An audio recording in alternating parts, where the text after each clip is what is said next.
kita dalam kembara hidup ini sukar dimengertikan. Umpama mimpi dalam mimpi kehidupan ini, mimpi di dalam mimpi, maka banyak tabir, impian, dan hayalan yang harus memang akan dikuak dan dipecahkan dalam kesabaran.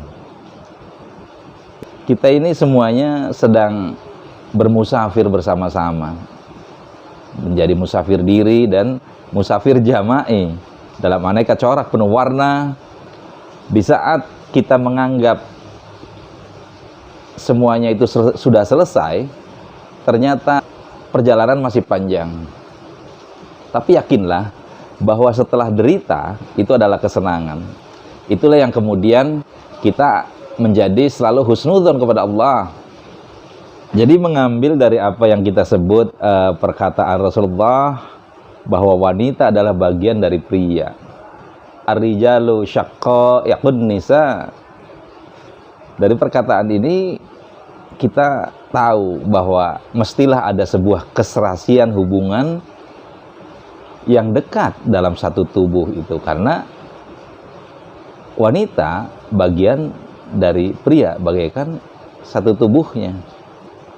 Demikian sebuah arahan yang Rasulullah berikan dalam sebuah hubungan antara suami dan istri. Tadi sebagaimana pertanyaan dari Ibu Imron juga diiyakan oleh ibu-ibu yang lain, bahwa kita para bapak-bapak ini membutuhkan peranan istri yang loyal, yang proaktif dan terampil. Karena kalau bapak-bapaknya itu aktif, progresif, tentu dibutuhkan ibu-ibu yang bisa menunjang kegiatan bapaknya. Ibu-ibu yang dirahmati Allah, dalam ungkapan Arab disampaikan bahwa partner hidup itu adalah syarikul hayat. Maka namanya juga partner itu akan berjalan sesuai antara part satu dengan part lainnya, antara satu bagian dan bagian yang lainnya. Ibarat jari, fungsi ibu jari, fungsi telunjuk, fungsi jari tengah, fungsi jari manis, dan kelingking itu dipakai secara adat oleh kita itu berbeda-beda. Sangat sederhana dari konsep ini. Tapi kemudian kalau kita aplikasikan dalam kehidupan kita, dari 5 jari ini panjang ceritanya.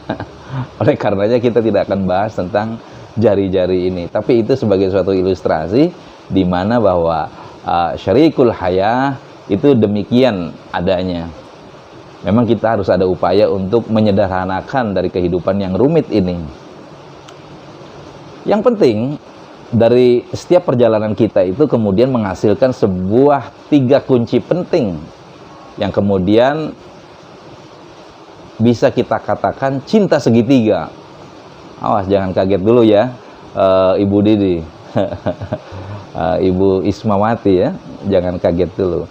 Bukan berarti cinta segitiga apa di sini. Cinta antara, hubungan garis cinta antara Allah, lalu Allah di atas, kemudian suami, lalu istri. Itulah cinta segitiga. Allah, lalu suami dan istri. Karena yang mempersatukan hati manusia itu adalah Allah. Dan Allah lah yang mempersatukan hati mereka, orang-orang yang beriman.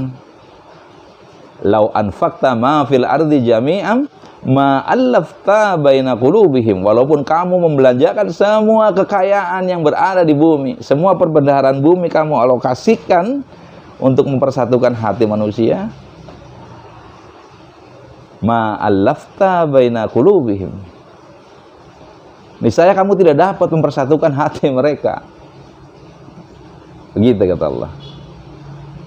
Walakinnallaha allafa bainahum. Akan tetapi Allah lah yang telah mempersatukan hati mereka. Maka bohong saja, sehidup semati, seia sekata, kalau di antara keluarga itu, dalam keluarga itu tidak dibangun sebuah jembatan keimanan yang kokoh yang mempersatukan cinta keduanya itu. Jadi tekad untuk selalu bersama bila ada masalah atau perselisihan itu hanya bisa diatasi jika di dalam hati masing-masing ada tekad untuk bersatu dan tunduk patuh di dalam hukum Allah.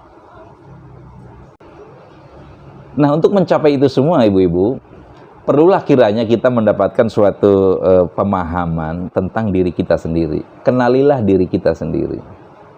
Man arafa nafsahu faqad arafa rabbahu. Barang siapa yang mengenali dirinya, maka ia akan mengenal Tuhannya.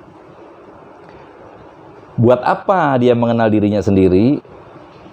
Jadi siapa yang mengenal, menghormati dan mencintai dirinya, maka dia juga akan mudah mengenali orang lain, menghormati, juga mencintai orang lain.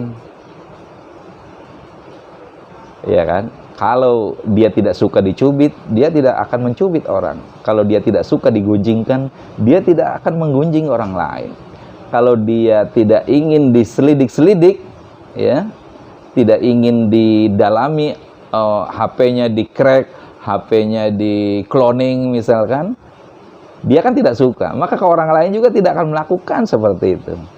Jassas, tajassus, ya, mencari-cari aib, mencari-cari rahasia seseorang, ya, itu haram.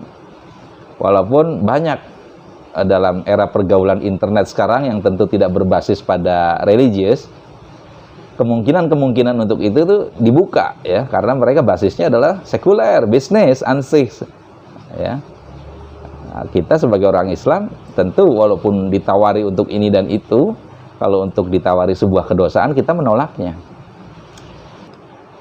Haruslah kita setiap hari ada keinginan untuk mau berubah dan merubah diri ke dalam keadaan yang lebih baik. Allah sangat mencintai orang yang beriman yang selalu berusaha untuk berubah menjadi lebih baik. Ia akan menyukai kebaikan sehingga terus-menerus meningkatkannya tanpa bosan, tanpa merasa lemah. Terus dari hari ke hari ilmu yang dicarinya, termasuk kegiatan sore hari ini, ya, adalah untuk memperkuat diri agar kita tidak lemah dengan dipayungi ilmu. Kekuatan dalam diri kita itu dipentingkan. Untuk berubah itu butuh kekuatan. Kata Rasulullah, seorang mukmin yang kuat dalam segala kebaikan itu lebih diutamakan, lebih utama kedudukannya dan lebih disukai Allah daripada mukmin yang lemah dalam segala kebaikan. Jadi sama-sama baik, ya, sama-sama baik. Tentu yang diutamakan yang baik tapi kuat, ya, daripada yang baik tapi lemah. Dalam perjalanan berikutnya juga untuk memahami sebuah pergaulan yang harmonis, perlulah kiranya tidak menjadi blamer.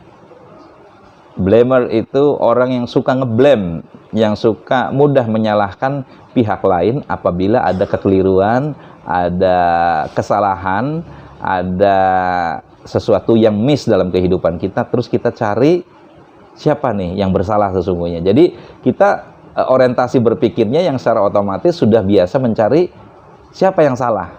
Bukan bagaimana cari solusi dari masalah itu, tapi mencari-cari dulu siapa yang salah. Kita filterisasi, kita judge dulu. Cobalah kita memulai berbuat baik sesegera mungkin, karena berbuat baik itu niscaya akan kembali pada diri kita. Berbuat baiklah kepada pasangan, meskipun kita dalam keadaan kesal, dalam keadaan marah. Ini tidak mudah. Tetap berusaha baik walaupun dalam keadaan kesal. Awalilah dari kita, jangan nunggu dari pasangan kita. Kita tidak pernah akan kehilangan dengan kebaikan yang kita lakukan. Hal jazaa'ul ihsani illal ihsan.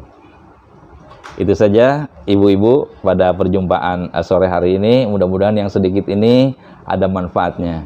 Aku qauli hadza wa astaghfirullah li wa lakum. Assalamualaikum warahmatullahi wabarakatuh.